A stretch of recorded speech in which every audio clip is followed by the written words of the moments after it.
दौंड तालुक्यामध्ये कायदा सुव्यवस्थेचा प्रश्न निर्माण होताना दिसतोय आणि दौंड तालुक्यातील राहू या गावामध्ये चोरट्यांनी एका ज्वेलर्सवर दरोडा टाकण्याचा प्रयत्न केला, परंतु तेथील काही एका नागरिकाच्या तत्परतेमुळे तो चोरट्यांचा डाव फसला आणि त्या ठिकाणाहून चोरटे पसार झाले।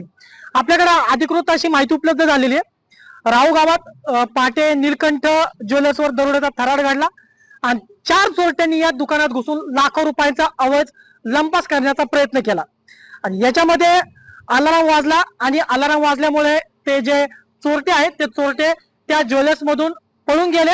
याच्यामध्ये 7 ते 8 लाख रुपयांचा एवज दुकानामध्ये होता, परंतु जो अलार्म वाजला आणि त्या अलार्म वाजल्यानंतर ते चोरटे ती रक्कम त्या एवज त्या ठिकाणाहून टाकून पसार झाले। मित्रांनो, या सर्व घटनेमध्ये आता पोलिसांनी सतर्क राहण्याची गरज आहे, कारण ज्वेलर्सवर ते पण राहू गावामध्ये चोरटे घुसतात आणि चोरी करण्याचा प्रयत्न करतात, परंतु एका नागरिक आणि त्या अलार्मच्या सतर्कतेमुळे तो चोरट्यांचा डाव फसला। आता पोलीस त्या चोरट्यांना कितपत पकडण्यामध्ये यशस्वी होत आहे हे देखील तितकाच महत्वाचं ठरणार आहे।